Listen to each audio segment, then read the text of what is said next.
आपण पाहत आहात सत्य, रोखठोक, निर्भीड बातम्या दाखवणारे न्यूज चॅनल जनहित मराठी न्यूज।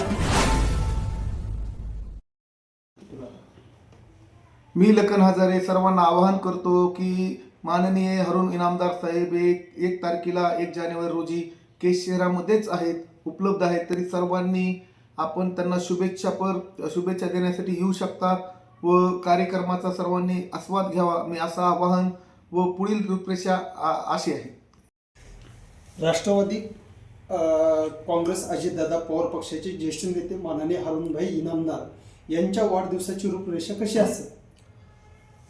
आमच्या कुटुंबातील सदस्य असणारे व जनविकास फाउंडेशनचे इथले प्रमुख असणारे लोकनेते हरुणभाई इनामदार साहेब यांचा 1 जानेवारी रोजी वाढदिवस हा मोठ्या उत्साहामध्ये केस शहरातील व केस तालुक्यातील जनता साजरी करत असते। तर यावर्षी माननीय हरून इनामदार साहेब कुठेही न जाता दिवसभर ते सकाळी 9 वाजता आपला दर्गा जो आहे दर्गा या ठिकाणी चादर अर्पण करून त्यानंतर चादर चढवून त्यानंतर डॉक्टर बाबासाहेब आंबेडकर यांच्या जो स्मारक आहे पुतळा आहे त्या पुतळ्यास पुष्पहार अर्पण करून छत्रपती शिवाजी महाराज व जेवढे महापुरुषांचे चौक आहेत, भगवान बाबा चौक असेल, संभाजीराजेंचा चौक असेल, सर्व चौकांना हार अर्पण करून तिथून आम्ही कार्यक्रमाची सुरुवात करणार आहोत व लागली त्या ठिकाणून आम्ही सरकारी हॉस्पिटल या ठिकाणी जाऊन तिथल्या आपलं तिथले जे हे आहेत पेशंट त्यांना फळाचं वाटप केलं जाणार आहे। त्याचबरोबर तिथून पुन्हा त्याला जे बापू कराड यांचं वृद्धाश्रम आहे त्या ठिकाणी एक पंगतीचं आयोजन केलेलं आहे, त्या ठिकाणी अन्नदान केलं जाणार आहे व त्याच्यानंतर दिवसभर जे कार्यकर्त्यांनी काही वार्डांमध्ये सत्कार सोहळ्याचे आयोजन केले आहे त्या सत्कार सोहळे दिवसभर 6 वाजेपर्यंत माननीय हरून इनामदार स्वीकार करतील व 6च्या पुढे 7 वाजता सर्व शहरातील कार्यकर्त्यांसाठी स्नेहभोजनाचं थोडक्यात आयोजन केलेलं आहे।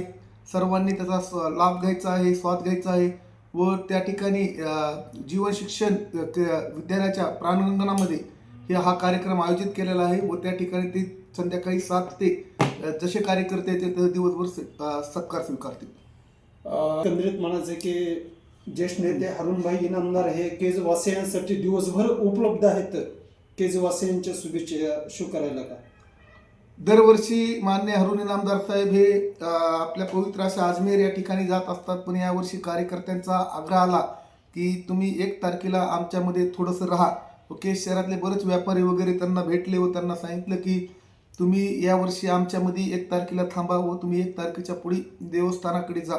त्याप्रमाणे त्यांनी सर्व केस शहरातील जनतेचं व कार्यकर्त्यांचा आग्रह मान्य करून त्यांनी दिवसभर 1 जानेवारी रोजी अख्खा दिवस हा आपल्या केस शहरातील जनतेसोबत घालवण्याचं या ठिकाणी जाहीर केलेलं आहे।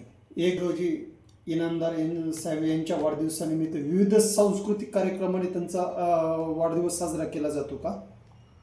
आम्ही विविध कार्यक्रम प्रत्येक वार्डामध्ये काही उद्घाटन आहेत ते उद्घाटन आम्ही करणार आहोत। त्या ठिकाणी सत्कार स्वीकारले जातील, त्यानंतर फळ वाटप आहेत, अन्नदान आहे, त्याप्रमाणे काही 1-2 मुले आहेत त्यांचे लग्न आहेत त्यांना आम्ही त्या माध्यमातून आम्ही 5-5 हजार रुपयाची अशी मदत करणार आहोत व आम्ही सुद्धा काही कार्यकर्त्यांनी सामाजिक उपक्रम ठेवलेले आहेत ते सर्व उपक्रम आम्ही या ठिकाणी राबवणार आहोत। जनहित मराठी न्यूज चॅनलला लाईक करा, शेअर करा आणि सबस्क्राईब करा।